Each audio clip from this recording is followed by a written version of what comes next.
Shalom, selamat pagi, selamat bertemu dalam kasih Tuhan kita Yesus Kristus. Pagi hari ini seluruh umat Tuhan memperingati hari yang begitu istimewa dalam kehidupan kita, di mana Allah memberikan nyawanya bagi kita, supaya kita semua diselamatkan. Mari kita pagi hari ini datang kepada Tuhan dengan segenap hati kita sebagai ungkapan syukur kita di hadapan Tuhan.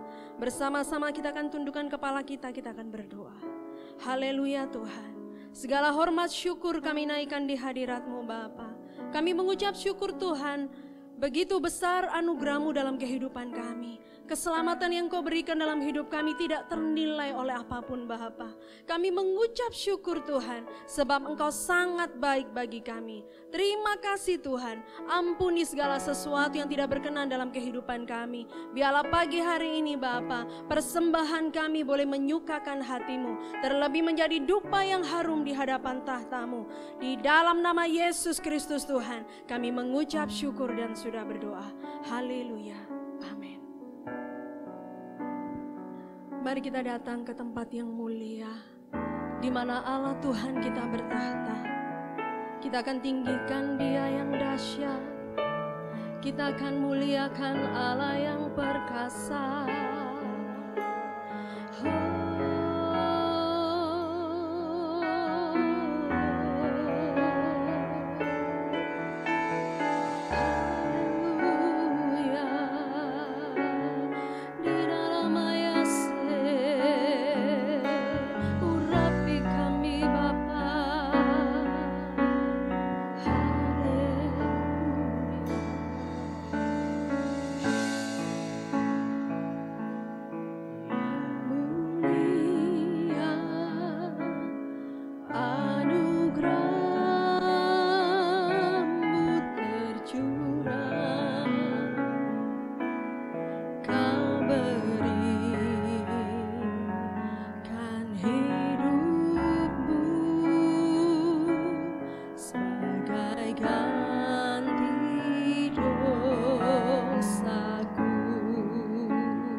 kehadiranmu, arti kehadiranmu Tuhanku, arti kehadiranmu Tuhan. Haleluya. Terima kasih Yesus, Kau berarti dalam hidup kami. Ku bersyukur Tuhan, Engkau segalanya Tuhan. Tiada yang lain, hanya Engkau Tuhan. Haleluya, haleluya. Kami menyembah-Mu Tuhan untuk selama-lamanya. Engkau yang layak, Engkau yang layak, Yesusku, Kau Rajaku. Haleluya, haleluya. Ini penyembahan kami Tuhan, kiranya biar berkenan di hadapan-Mu. Oh Yesus, haleluya.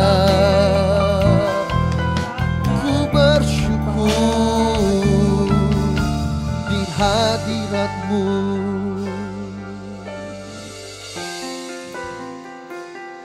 Kami nikmati hadirat-Mu pagi hari ini ya Tuhan. Sekalipun kami tidak berkumpul dalam satu tempat, yaitu di dalam rumah-Mu ini, tapi firman-Mu ya dan amin. Di mana 2-3 orang berkumpul dalam nama-Mu, Engkau sendiri hadir di tengah-tengah kami. Itu sebabnya ketika Engkau hadir, ada kuasa yang mengalir, ada pemulihan yang Engkau kerjakan dalam hidup kami. Yang sakit disembuhkan, yang lemah dikuatkan, yang susah dihiburkan, yang miskin diperkaya, yang dalam pergumulan berkemenangan karena Roh pemenang itu ada dalam kami. Kami telah memuji, kami telah menyembah, kami telah meninggikan nama-Mu dengan seluruh keberadaan kami. Dan kiranya Engkau berkenan menerimanya dan bertata di atas pujian umat.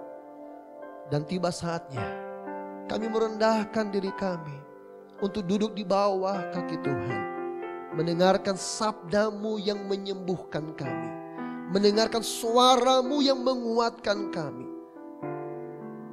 Kami mau dengar dan kami mau taat. Berfirmanlah Tuhan, berfirmanlah, sebab kami siap untuk mendengar. Dan hanya di dalam nama Tuhan Yesus Kristus kami sambut kebenaran-Mu dengan sukacita.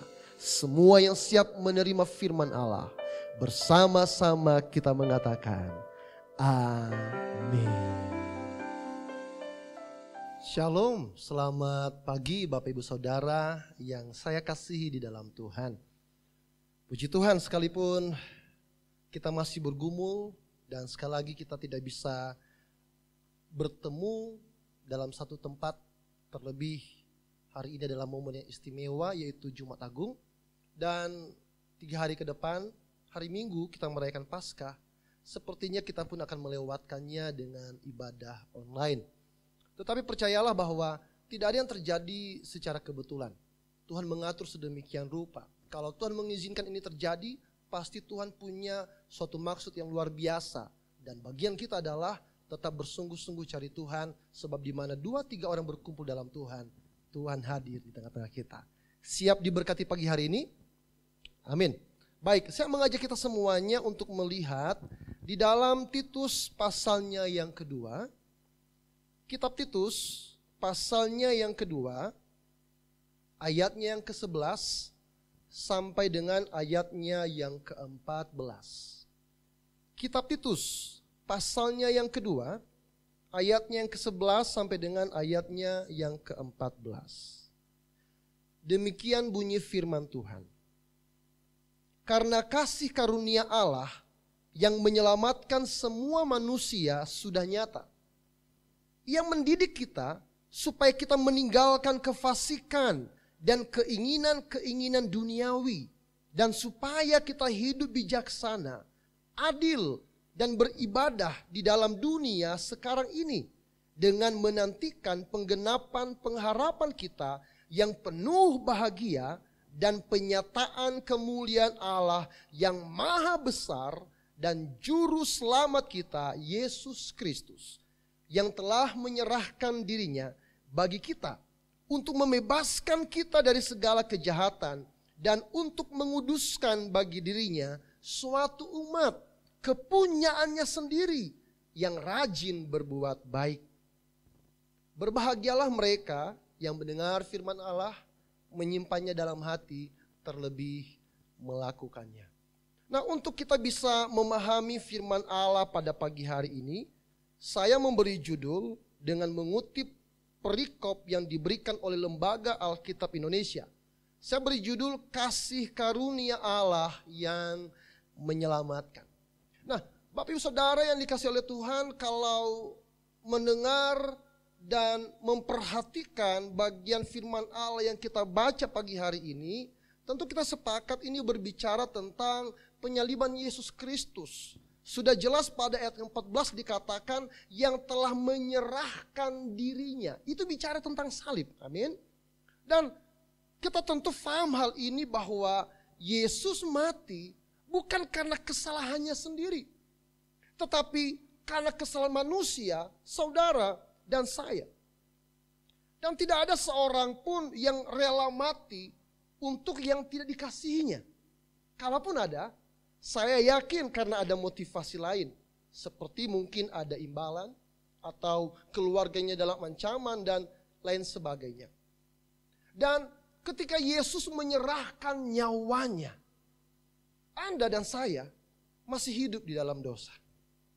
Ketika Adam dan Hawa jatuh dalam dosa, selama 4.000 tahun sampai Yesus datang ke dunia, mati disalibkan, tetapi kemudian dibangkitkan dari antara orang mati. Sorga mempersiapkan 4.000 tahun lamanya untuk karya penebusan bagi saudara dan saya.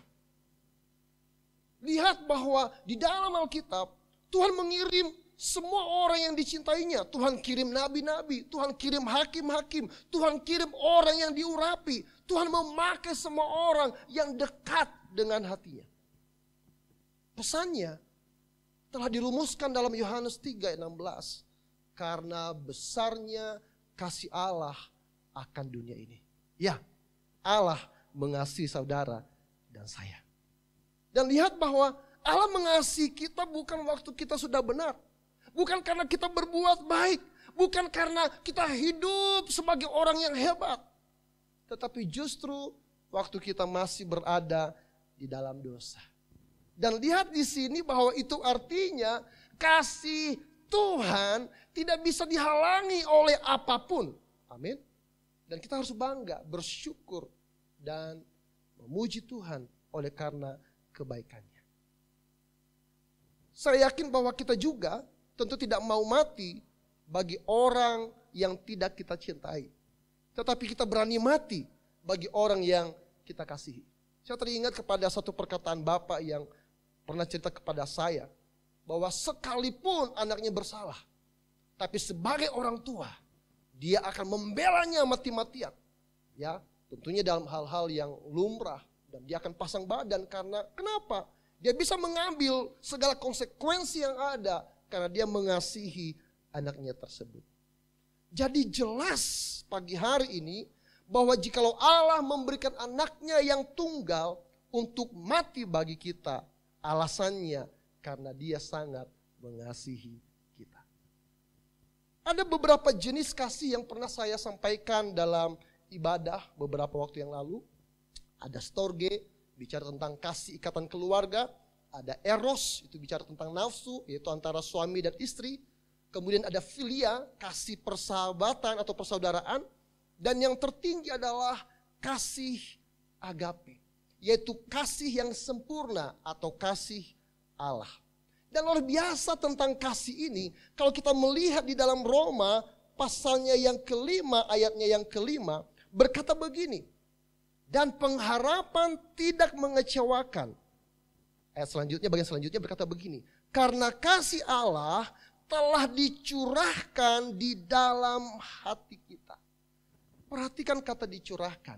Ya, itu saya mengartikan dicurahkan adalah menuangkan dengan begitu limpah.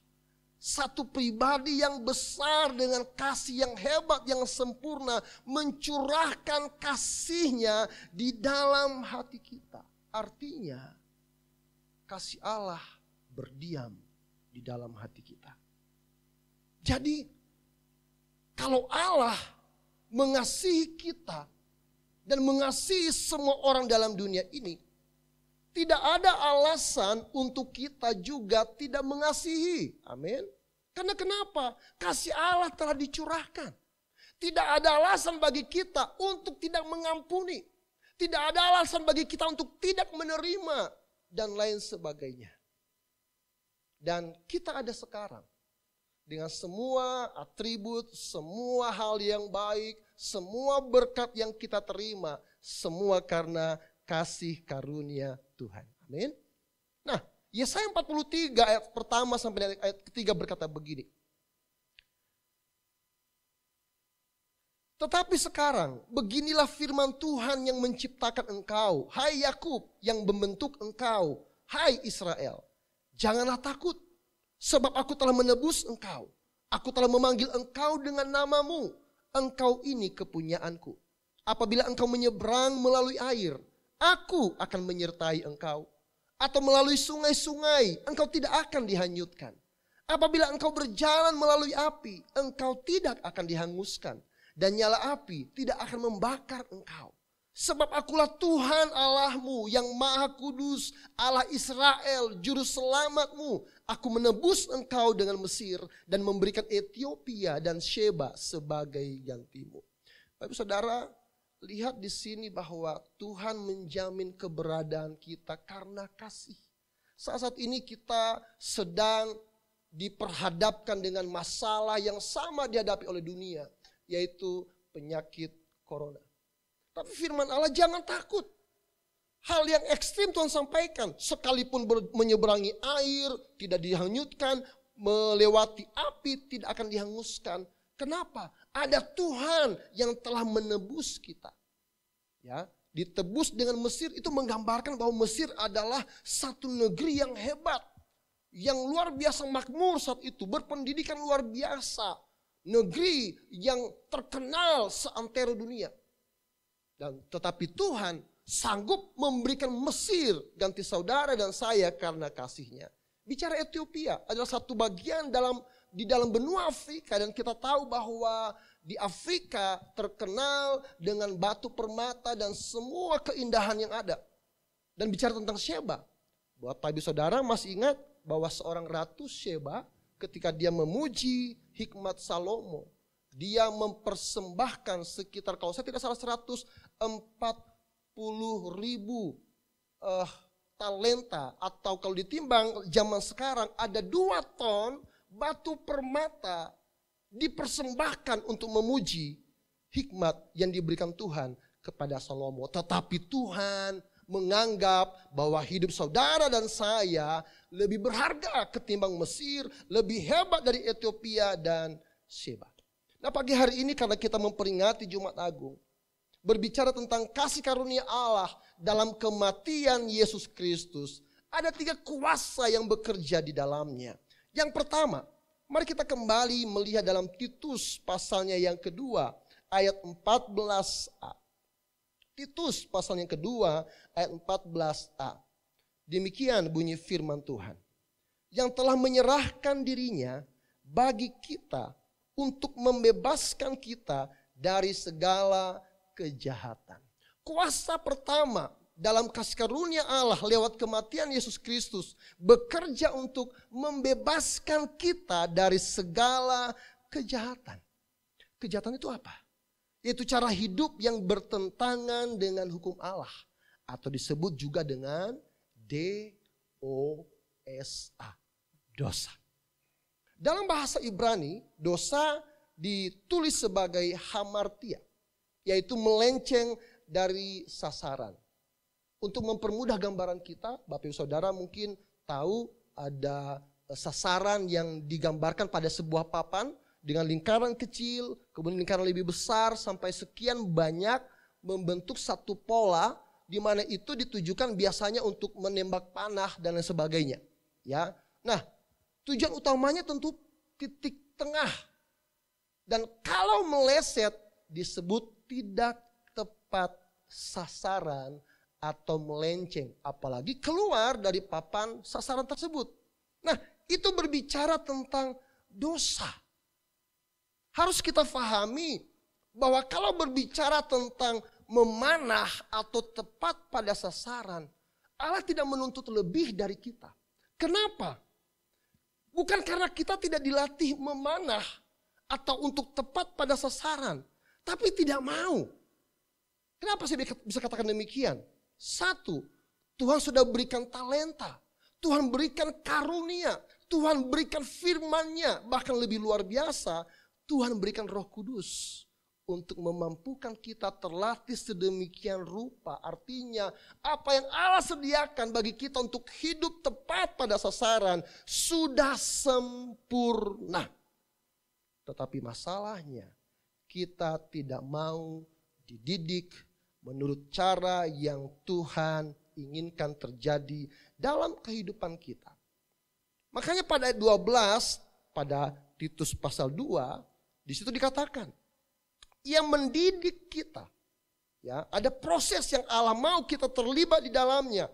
Yang mendidik kita supaya kita meninggalkan kefasikan dan keinginan-keinginan duniawi. Dan supaya kita hidup bijaksana, adil dan beribadah di dalam dunia sekarang ini.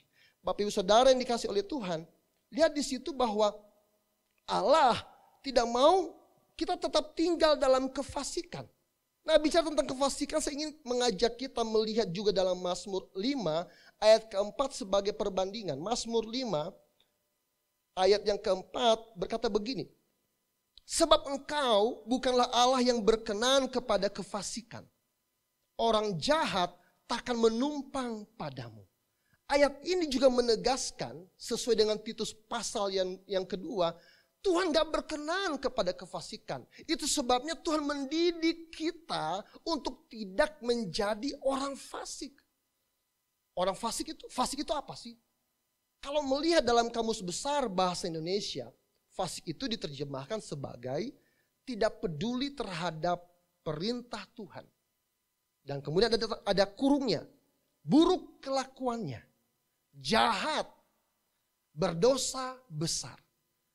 Dengan kata dalam terjemahan lain, fasik juga diartikan sebagai orang yang percaya kepada Tuhan, tetapi tidak mengamalkan perintahnya, bahkan berani melakukan dosa besar. Jadi kita bisa simpulkan di sini bahwa orang fasik bukanlah orang yang tidak masuk ke gereja, orang fasik bukan orang yang tidak baca firman Allah, orang fasik bukan karena tidak tahu berdoa, bahkan orang fasik bukan karena tidak tahu beribadah. Tetapi orang fasik tahu Tuhan, tetapi tidak hidup di dalam jalan-jalannya. Satu peringatan Tuhan yang terdapat dalam Matius 7 ayat yang kelima. Matius 7 ayat yang kelima berkata begini. Bukan setiap orang yang berseru kepadaku, Tuhan, Tuhan akan masuk ke dalam kerajaan sorga. Melainkan dia yang melakukan kehendak Bapakku yang di sorga. Saya peringatkan kepada kita bahwa kasih karunia diberikan gratis, tapi bukan gratisan. Hanya saja bahwa kasih karunia diberikan kepada siapa yang mau menerimanya. Adakah orang yang tidak mau? Banyak. Itu sebabnya Tuhan mau supaya kita menerima anugerahnya. Terimalah, hidupilah, lakukanlah. Supaya kita bukan hanya orang yang berseru, tapi kita adalah orang yang melakukan kehendak Bapa yang di surga. Sehingga anugerah Allah terjadi dalam kehidupan saudara dan saya. Amin. Yang kedua, kuasa yang bekerja dalam kasih karunia Allah lewat kematian Yesus Kristus Kalau yang pertama untuk membawa kita keluar dari kejahatan. Yang kedua adalah untuk menguduskan bagi dirinya suatu umat. Kita kembali melihat dalam ayat 14b dari Titus pasalnya yang kedua. Untuk membebaskan kita dari segala untuk menguduskan bagi dirinya suatu umat. Nah, Bapak Ibu Saudara yang dikasihi oleh Tuhan, kalau kita melihat pada ayat, kembali kepada ayat 12b, di situ kita akan menemukan bahwa umat yang dikuduskan oleh Tuhan, yang kemudian dijadikan sebagai kepunyaan Allah sendiri, punya pola hidup yang berbeda, punya pola hidup yang khusus, punya kualitas hidup yang dapat diandalkan. Mari kita lihat kembali pada ayat yang ke-12b. Apa kualitasnya? Apa pola hidup umat Tuhan yang dipilih bagi Tuhan sendiri untuk menjadi kepunyaannya? Terdapat di situ, dicatat di situ, ya. Dan supaya kita, yaitu umat Tuhan, hidup bijaksana, adil, dan beribadah di dalam dunia sekarang ini. Nah, berbicara tentang hidup bijaksana, apakah itu karena punya ilmu banyak, berwawasan luas, berpengetahuan tinggi, punya titel yang seabrek? Itu bukan ukuran Tuhan. Untuk memahami apa ukuran Tuhan, sehingga Tuhan bisa menyebut seseorang itu adalah seorang yang bijak, saya mengajak kita semuanya melihat dalam Matius pasalnya yang ke-7. Matius pasalnya yang ke-7, ayat yang ke-24 sampai dengan ayatnya yang ke-27. Matius pasalnya yang ke-7, ayatnya yang ke-24 sampai dengan ayatnya yang ke-27. Untuk kita memahami siapa itu orang bijak. Demikian firman Tuhan. Setiap orang yang mendengar perkataanku ini dan melakukannya, ia sama dengan orang yang bijaksana yang mendirikan rumahnya di atas batu. Kemudian turunlah hujan dan datanglah banjir. Lalu angin melanda rumah itu, tetapi rumah itu tidak rubuh sebab didirikan di atas batu. Tetapi setiap orang yang mendengar perkataanku ini dan tidak melakukannya, ia sama dengan orang yang bodoh yang mendirikan rumahnya di atas pasir. Kemudian turunlah hujan dan datanglah banjir. Lalu angin melanda rumah itu sehingga rubuhlah rumah itu dan hebatlah kerusakannya. Nah, dari ayat 24 kita tahu bahwa ukuran Tuhan bagi orang yang disebut bijaksana adalah orang yang mendengar perkataan Tuhan serta melakukannya. Amin. Itu ukuran Tuhan. Ya, jadi Bapak Ibu Saudara sekalian, boleh kita sekolah tinggi-tinggi, boleh punya gelar banyak sedemikian rupa, tapi bagi Tuhan ukuran orang bijak adalah mereka yang dengar firman Tuhan dan melakukannya. Orang bijaksana adalah orang yang melakukan firman Tuhan. Dan firman Allah mencatat beberapa tokoh dalam Alkitab bahwa mereka yang menjadi pelaku firman Tuhan dicari banyak orang. Amin. Contohnya siapa? Daniel. Ya, tahukah bahwa Daniel dengan kehidupannya yang mengandalkan Tuhan, yang hidup dalam firman Tuhan, Daniel tidak hanya hidup dalam satu zaman raja, tetapi saya catat ada 4 raja yang mempercayakan Daniel sebagai tokoh dalam kerajaannya, orang penting di dalam kerajaannya. Raja pertama Nebukadnezar, raja kedua Belteshazzar, raja yang ketiga Darius, raja yang keempat Kores. Ya, kenapa? Karena Daniel dia dengar firman Tuhan dan dia juga melakukannya. Orang kedua Yusuf. Yusuf pernah menjadi seorang hamba. Apakah dia memberontak? Tidak. Dia serahkan hidupnya kepada Tuhan. Dia lakukan apa yang dipercayakan Tuhan kepadanya sekalipun sebagai hamba. Tetapi pada waktunya ketika Yusuf selesai bagiannya dikerjakan untuk melakukan firman Allah. Promosi itu datangnya dari Tuhan. Amin. Promosi datangnya dari Tuhan. Jangan mendahului waktunya Tuhan. Sehingga ketika waktu Tuhan datang, maka Yusuf menjadi orang nomor 2 di kerajaan Mesir. Orang ketiga, Daud. Ya, siapa yang bisa menilai Daud sebagai orang yang hebat ketika di padang gurun? Siapa yang mengerti kualitas Daud ketika Daud menggembalakan 2-3 ekor kambing domba? Hanya Tuhan. Tetapi ketika Daud dengar firman Tuhan dan dia mengerjakannya, itu nampak juga ketika Daud diproses sedemikian rupa. Sekalipun Daud pernah tergelincir di dalam dosa. Tapi Daud tetap menjadi orang yang berkenan di hati Tuhan. Dan dia dipuji Tuhan dalam firman Allah. Bahkan lewat garis keturunan Daud, bukankah sisilah Yesus muncul di dalamnya. Jadi Bapak Saudara sekalian, mari. Kalau kita mau disebut sebagai orang bijaksana. Dan itu juga sangat menguntungkan kita. Dengar firman Tuhan dan lakukan. Amin. Nah yang kedua, pola hidup yang kedua, kualitas yang kedua. Yang terdapat dalam Titus 2 ayat 12 tadi berkata adil. Adil itu tidak pilih kasih. Tidak pilih kasih itu dapat terjadi bukan karena ketika kita dibaiki, kita kemudian menjadi orang baik. Ketika kita dijahati, lalu kita menjadi jahat. Enggak. Adil tidak dipengaruhi oleh kondisi. Adil tidak dipengaruhi bagaimana sikap orang terhadap kita.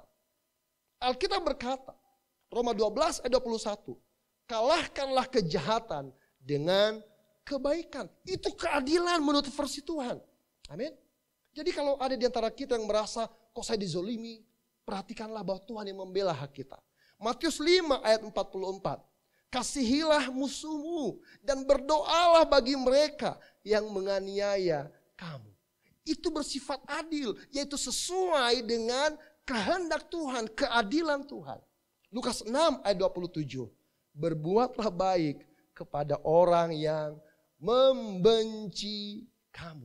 Bukan orang yang berbuat baik kepadamu. Firman Allah kepada orang yang membenci kamu. Berikutnya saya catat Lukas 6 ayat 35. Pinjamkan dengan tidak mengharapkan balasan. Tidak ada motivasi tersembunyi. Tidak ada utang piutang yang membuat nanti ya kamu harus balas kebaikan saya. Tidak ada. Ya, ayat terakhir yang perlu saya tunjukkan dalam bagian ini 1 Petrus 3 ayat 9. 1 Petrus 3 ayat 9. Firman Tuhan berkata, dan janganlah membalas kejahatan dengan kejahatan atau caci maki dengan caci maki. Tetapi sebaliknya, hendaklah kamu memberkati. Amin. Karena untuk itulah kamu dipanggil, yaitu untuk memperoleh berkat. Luar biasa bukan? Bapak Saudara, kalau kita mau menjadi orang yang diberkati, mulailah dengan berbuat baik. Mulailah untuk memberkati. Mulailah dan melakukan firman Allah. Karena kita tidak pernah rugi kok. Malah kita menjadi orang yang diberkati oleh Tuhan. Amin. Yang ketiga, beribadah. Gereja yang sementara ini tidak bisa kita nikmati beberapa waktu lamanya. Gereja ini hanyalah tempat pelatihan. Alat peraga yang hanya paling banter 2,5 jam. Kita berkumpul bersama-sama.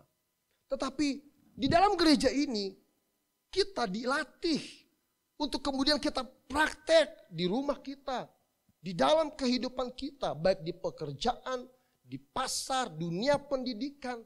Bagaimana kita bertemu dengan Tuhan, ibadah kita yang sejati adalah kehidupan kita selama 24/7. Itu bicara tentang ibadah yang sejati. Dan Kolose 3 ayat 23 berkata begini. Ya, Kolose 3 ayat 23 berkata begini. Apapun juga yang kamu perbuat, perbuatlah dengan segenap hatimu seperti untuk Tuhan dan bukan untuk manusia. Itulah poin yang kedua, kuasa yang bekerja dalam kasih karunia Allah untuk membuat kita sebagai orang yang diberkati, Yang pertama, membebaskan kita dari segala kejahatan. Yang kedua, untuk menguduskan baginya suatu umat. Dan yang terakhir, saya mengajak kita semuanya kembali kepada Titus pasalnya yang kedua. Kembali pada ayat 14 bagian akhir. Yang ketiga, ada pada Titus 2 ayat 14 bagian akhir berkata begini. Yang rajin berbuat baik. Jadi poin yang ketiga, kuasa kasih karunia Allah yang bekerja lewat kematian Yesus adalah supaya kita menjadi umat yang rajin berbuat baik. Mari kita katakan sama-sama sambil kita pegang dada kita. Saya umat Allah. Saya harus rajin berbuat baik. Haleluya. Sekali lagi, saya umat Allah. Saya harus rajin berbuat baik. Itu firman Tuhan dalam kehidupan kita. Ya, jadi Tuhan Yesus tidak hanya mati agar kita diselamatkan. Enggak. Tapi Tuhan Yesus mati supaya kita yang disebut sebagai umat Allah rajin berbuat baik. Menjadi garam dan terang dunia. Kenapa kita harus berbuat baik? Karena Allah kita itu baik. Amin. Mazmur 145 ayat yang ke-9. Mazmur 145 ayat ke-9 berkata begini. Tuhan itu baik kepada semua orang dan penuh rahmat terhadap segala yang dijadikannya. Amin. Nah, kita ini ciptaan Tuhan. Bukan lahir dari batu ataupun dari pohon pisang. Ya, kita punya DNA Tuhan, kita diciptakan segambar dan serupa dengan Tuhan. Yang artinya kalau Tuhan itu baik kepada semua orang, kita pun bisa dan harus berbuat baik kepada semua orang. Amin. Ya. Nah, kalau kita melihat di dalam Alkitab ketika Yesus melayani dalam dunia ini 3,5 tahun lamanya. Dikatakan bahwa, mari kita melihat dalam Lukas 4. Lukas 4 ayat 18 dan 19. Lukas 4 ayat 18 sampai 19 berkata begini. Roh Tuhan ada padaku, oleh sebab ia telah mengurapi aku untuk menyampaikan kabar baik kepada orang-orang miskin. Dan ia telah mengutus aku untuk memberitakan pembebasan kepada orang-orang tawanan dan penglihatan bagi orang-orang buta. Untuk membebaskan orang-orang yang tertindas. Untuk memberitakan tahun rahmat Tuhan telah datang. Lihat bahwa kemanapun Yesus pergi, selalu disertai dengan perbuatan baik. Kemanapun Yesus tuju, selalu ada orang yang merasakan kebaikan Tuhan. Saya mengajak semua Timotius untuk tampil ke depan. Mari kita melihat dalam Efesus 2 ayat yang ke-10. Efesus 2 ayat yang ke-10 berkata begini. Karena kita ini buatan Allah. Diciptakan dalam Kristus Yesus. Untuk apa? Melakukan pekerjaan baik. Yang dipersiapkan Allah sebelumnya. Ia mau supaya kita hidup di dalamnya. Jadi melalui ayat ini. Kita bisa menemukan. Apa itu kekristenan? Yaitu berbuat baik. Sekali lagi, apa itu kekristenan? Tandanya kita berbuat baik. Biar firman Tuhan pada pagi hari ini betul-betul memberikan pemahaman kepada kita bahwa karya kematian Kristus sebagai bukti dari kasih karunia Allah mengerjakan 3 kuasa dalam kehidupan kita. Yang pertama, untuk membuat kita keluar dari kejahatan. Membebaskan kita dari kejahatan. Yang kedua, untuk menjadikan kita sebagai umat yang kudus. Yang dipunyai Tuhan sendiri. Dan yang ketiga, sebagai umat yang selalu berbuat baik. Kiranya, lihat firman Allah yang kita terima pagi hari ini. Kita bisa mempermuliakan nama Tuhan. Dan menunjukkan identitas kita yang sebenarnya. Untuk melayani pekerjaan Tuhan. Mari kita akan angkat pujian itu. Yang berkata, saat ku masuk ke hadirat-Mu, oleh kuasa darah-Mu, Kau telah tebus dosaku. Haleluya. Haleluya Tuhan.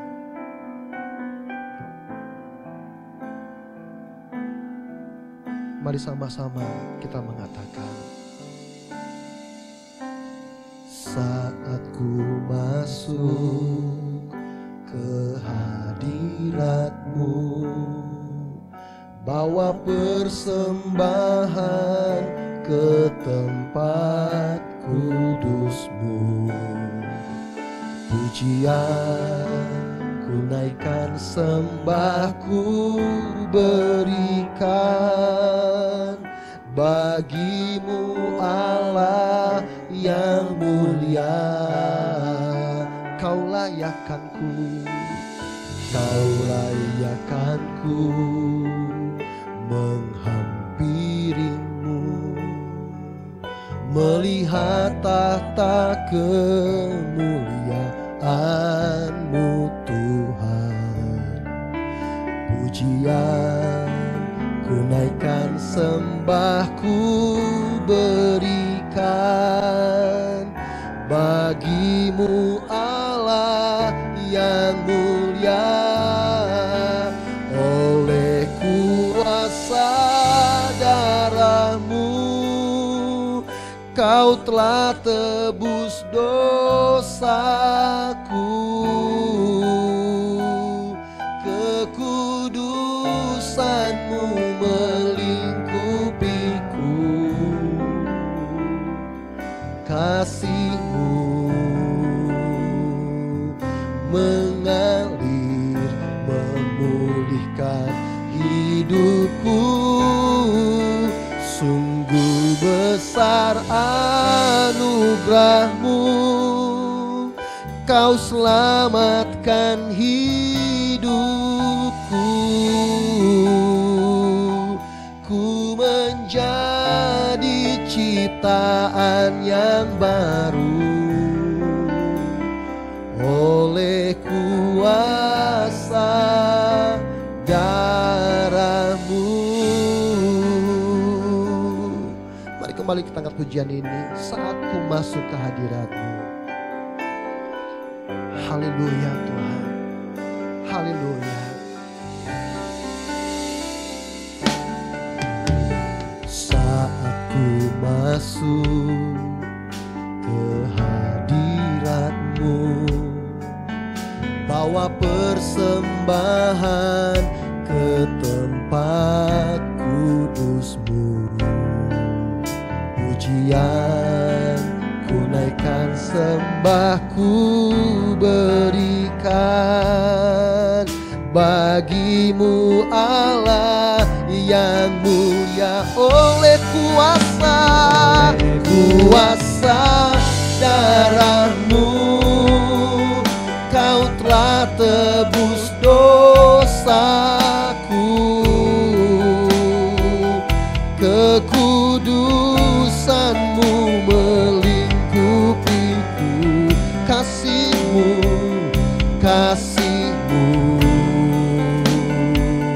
mengalir memulihkan hidupku.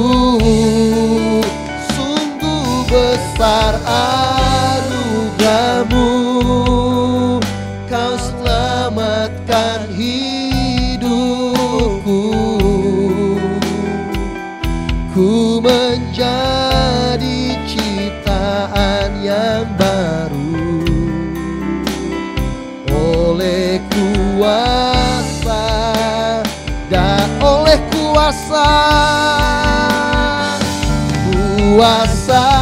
darah-Mu, Kau telah tebus dosaku. Ku menjadi ciptaan yang baru, kasih-Mu mengalir memulihkan hidupku. Sungguh besar anugerah-Mu, Kau selamatkan hidupku. Ku menjadi ciptaan yang baru oleh kuasa darah-Mu, oleh kuasa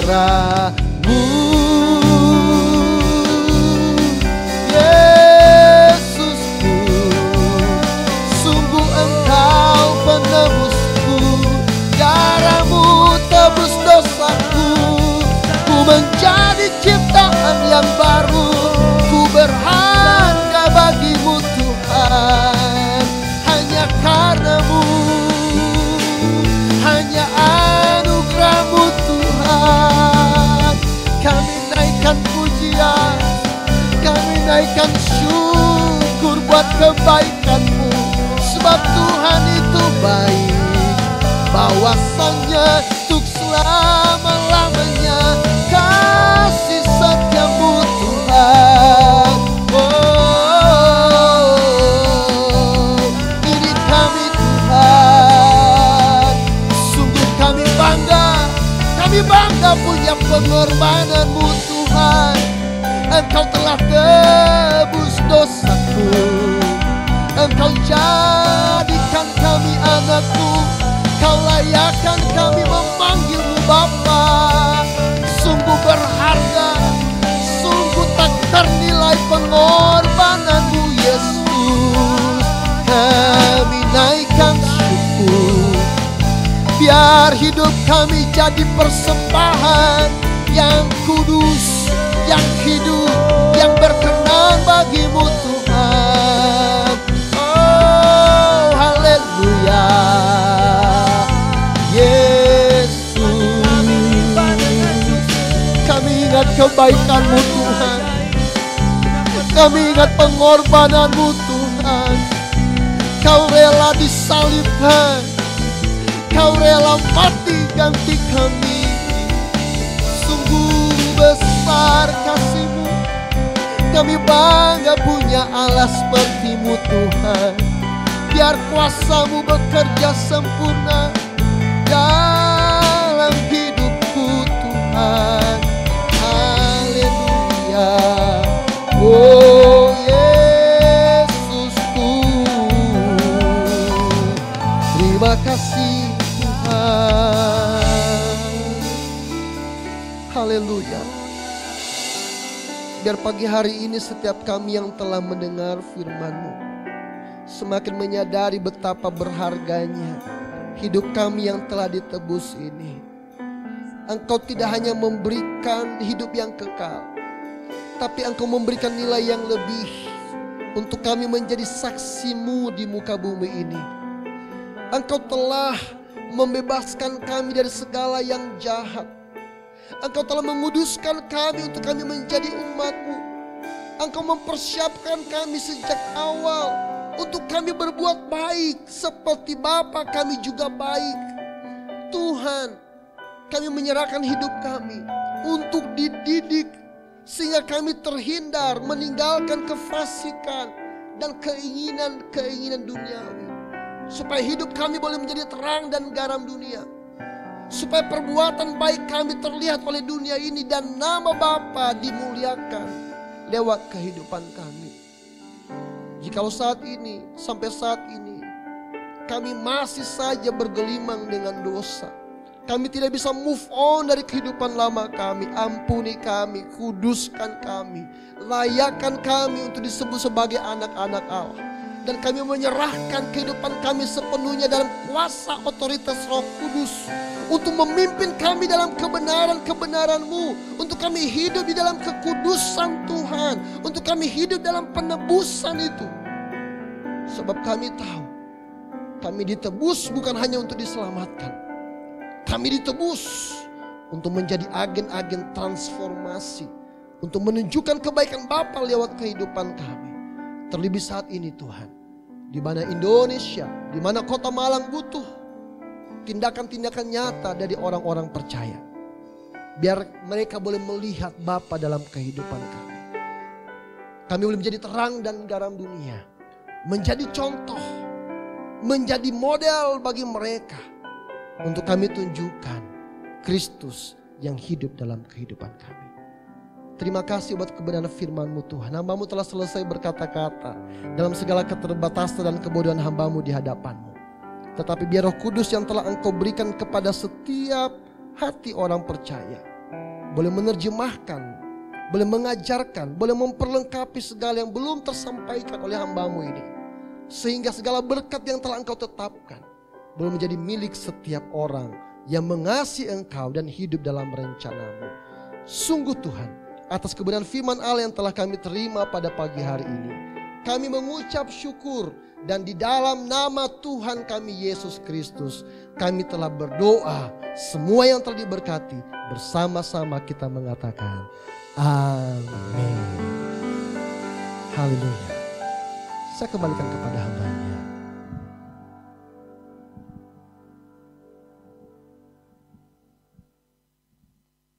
Puji Tuhan, saya percaya kita semua diberkati oleh firman Tuhan pagi hari ini. Tiba saatnya untuk kita semuanya kembali untuk datang kepada Tuhan. Kita akan mengakhiri ibadah kita pagi hari ini. Kita akan angkat satu pujian. Haleluya Yesus. Aku ada saat ini, semuanya karena kasih-Mu.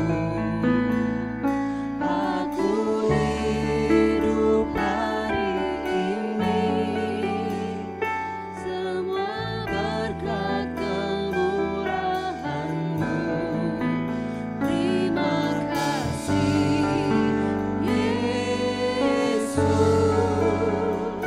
Engkau sangat baik, teramat baik. Aku ada saat ini, semuanya karena kasih-Mu. Aku hidup hari ini. Waktu semuanya serahkan pada Mu. Katakan terima kasih. Terima kasih Yesus, Engkau sangat baik, teramat baik bagiku. Yesus, Engkau sangat baik, teramat baik bagiku. Yesus, Engkau sangat baik, teramat baik bagiku. Haleluya. Sungguh kami merasakan kebaikan-Mu pagi hari ini. Terima kasih Tuhan. Terima kasih Tuhan. Engkau melayakkan kami untuk hidup di dalam anugerah-Mu. Kami terima seluruh kasih karunia-Mu. Kami tidak mau sia-siakan hidup kami begitu saja untuk menjadi seperti orang dunia ini. Kami mau betul-betul menjadi umat-Mu yang kudus, kepunyaan-Mu sendiri, yang telah Engkau tetapkan sejak semula untuk berbuat baik menurut kehendak Bapa yang di surga. Pagi hari ini kami telah memuji, kami telah menyembah, kami telah mempersembahkan hidup kami. Kami telah berdiam diri untuk mendengarkan sabda-Mu. Tiba saatnya ketika kami mengakhiri ibadah kami pagi hari ini, kami tahu ada sesuatu yang harus kami kerjakan dalam hidup ini, supaya Tuhan dipermuliakan dalam hidup kami. Tuhan disenangkan dengan segala apa yang kami perkatakan, kami pikirkan dan kami lakukan. Kami tidak takut sebab kami tidak sendiri. Kami tidak perlu cemas dan khawatir sebab kuasa-Mu menyertai. Kami akan cakap karena ada Roh Kudus yang mengajarkan kami. Itu sebabnya hanya kepada Tuhan kami berserah. Jadilah kehendak-Mu dalam kehidupan kami ya Tuhan. Terima kasih Tuhan. Kami bersyafaat. Kami bersyafaat bagi bangsa dan negara kami dan kota di mana kami tinggal. Ampunilah bangsa kami Tuhan. Mohon belas kasihan-Mu. Berikan roh pertobatan. Curahkan anugerah-Mu bagi bangsa kami Tuhan. Kami tahu, kami sadar bangsa ini telah berbuat dosa di hadapan-Mu. Telah menyakiti hati-Mu sedemikian rupa. Tetapi Engkau tahu Tuhan, ada gereja-Mu tersebar dari Sabang sampai Merauke. Tuhan, dengarkan seruan kami. Tuhan, perhatikan tangisan kami untuk bangsa ini. Karena kami sadar bahwa kesejahteraan bangsa ini, kesejahteraan kota ini adalah kesejahteraan kami, anak-anak-Mu yang Kau tempatkan di bumi pertiwi ini ya Tuhan. Kami juga berdoa untuk pemerintahan kami. Tolong kuatkan hati mereka. Tolong berikan hikmat, akal budi, pengertian bagi mereka. Tolong buat mereka percaya bahwa mereka punya Tuhan yang besar, yang akan meluputkan mereka dari orang-orang yang punya kepentingan yang jahat. Apapun yang mereka kerjakan, Tuhan Yesus buat itu berhasil. Berkati mereka dan umur panjang, kesehatan. Berkati rumah tangga mereka, berkati usaha mereka. Dan buat mereka akan melihat dan mengecap kebaikan Tuhan. Tetapi setiap orang-orang yang telah bersekongkol untuk menjatuhkan bangsa ini, Tuhan singkapkan rencana mereka. Permalukan mereka ya Tuhan. Tetapi sayangkan nyawa mereka, supaya mereka punya kesempatan untuk bertemu dengan Engkau secara pribadi dan menerima Engkau sebagai Tuhan dan Juru Selamat mereka.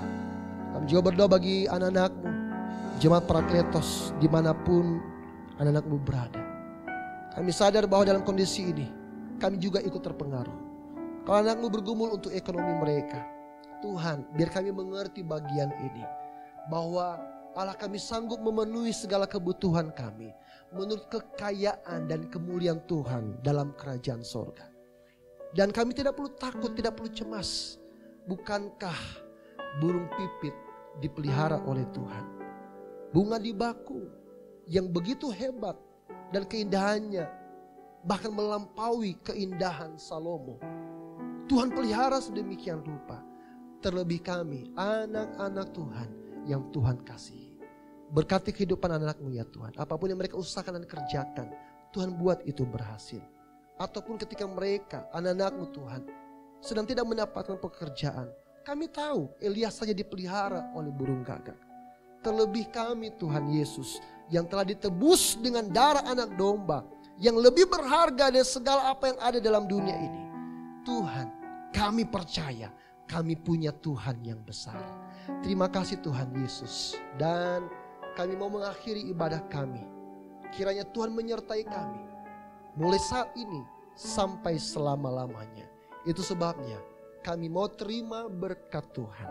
Bapak Ibu Saudara yang dikasihi oleh Tuhan, mari arahkan hatimu kepada Tuhan. Dan dengan iman bersama-sama angkatlah kedua tanganmu untuk menerima seluruh berkat ini. Haleluya, haleluya, haleluya.